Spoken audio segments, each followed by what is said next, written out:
Let's hear from the Director of Voter Education and Publicity at INEC, Mr. Oluwole Osaze, who joins us from our Abuja studio. Many thanks for your time on the program tonight. A lot of Nigerians are afraid, and their fears are that, look, some people, even out of the country, might be manipulating the electoral process. We've seen these fears in some other countries, even in Europe. Now, this is another fear on Nigerian soil. Well, yes, indeed. People have expressed concern and worry as to whether cars can be cloned, whether these cars can actually be purchased online. Maybe some have expressed worry about interference, foreign interference. But perish the thought, I don't think we've reached that stage where there'll be a significant impact on our processes by any foreign entity. We don't see that happening. One of the fears a lot of people are asking is, look, who are those printing the PVCs? Are the PVCs printed in Nigeria or outside of Nigeria? Well, which of the PVCs? The ones that are alleged to have been cloned, or the ones No, the ones that, where does INEC print the PVCs? In China, in Nigeria, the UK, or South Africa?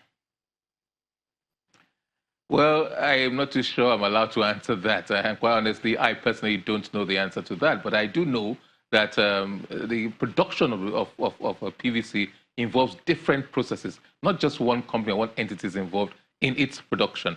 And my understanding is that it is produced, finally produced here, but there are components that come from abroad, yes.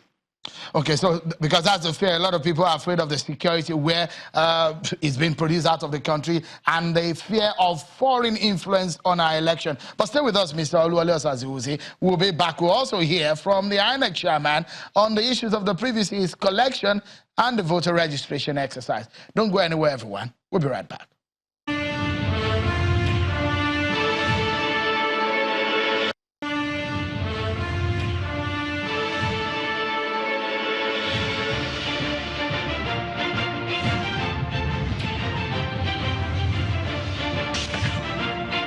Thank you so much, everyone, for staying with us. The fear of the possibility of cloning the permanent voter card. Let me tell you, if you do not have the PVC, you cannot vote. But when you hear that there is a possibility, or in fact, a Chinese website is advertising the sale of permanent voter card, what comes to your mind? A possible influence or manipulation of the electoral process? This is not the first time you are hearing this kind of story. So INEC says so.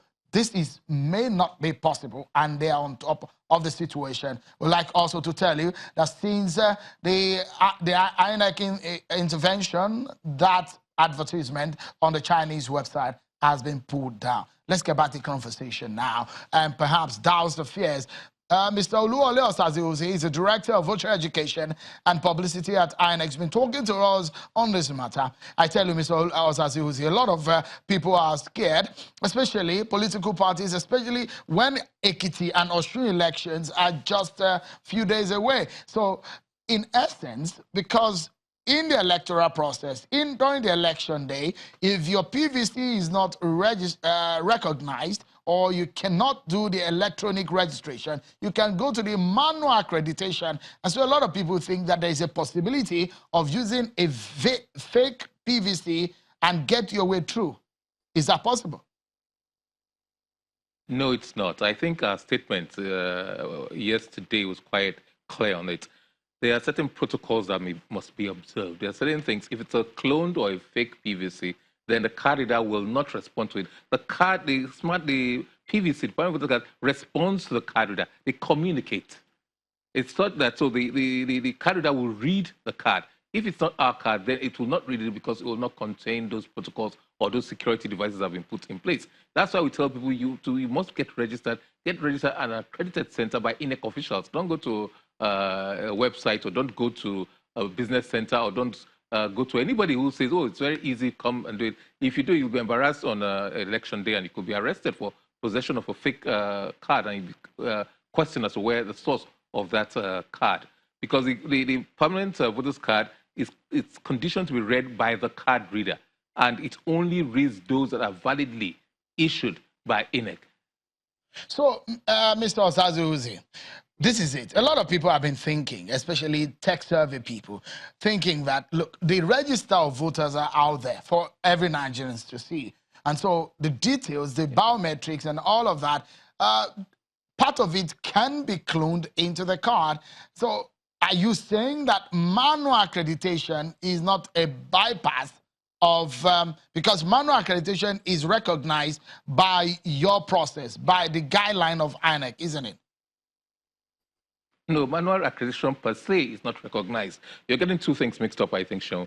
The first is that for you to be manually accredited, you must, first of all, your card must have been read by the card reader.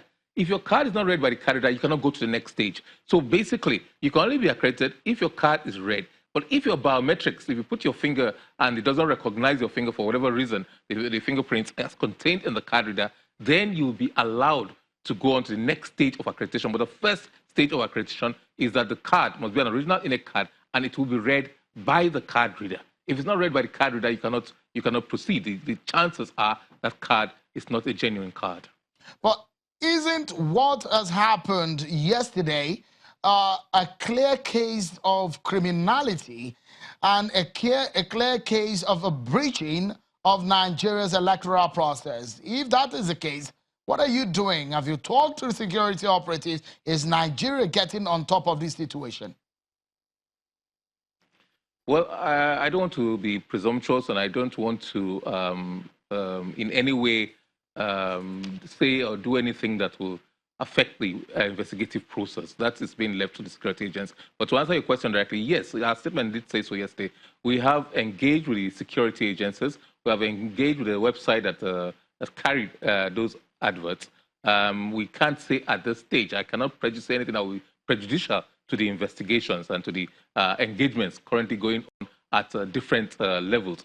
But of course, as you know, and as you stated earlier, most people were familiar with only one. There were actually two sites within the e-commerce platform that advertise card readers, and both have been disconnected or pulled down in the course of the day after those engagements which commenced earlier on. Okay, then let's get some technical advice. Stay with us, Mr. Oluwole. We'll come back to you shortly. But let's hear from a tech savvy, a professional in the field. But Benga Sheston will be joining us via Skype. So, but stay with us. Let me quickly read to you some of the fears of, especially PDP has come out today to say they are worried over the reported PVC cloning. And in the statement by the party's publicity secretary, they're saying that they've charged the Independent National Electoral Commission, INEC, to offer tangible explanation to Nigerians on how the permanent voter card allegedly became a commodity for sale online. They went further to say their position is against the backdrop of apprehensions being expressed by Nigerians regarding possible insider compromises in INEC, particularly ahead of the 2019 general elections. Okay, thank you so much, Benga. Let's hear. Let's get a final word from INEC to reassure Nigerians whether or not we need to be at ease over this situation, especially when INEC said it will engage technology and electronic process of transmitting results. Mr. Oluwole Osaze, what can you tell us? In 30 seconds, we need to go now. Mr. Oluwole, the question is, in 30 seconds, what assurances can you give, especially when INEC says it will engage more technology ahead of the elections?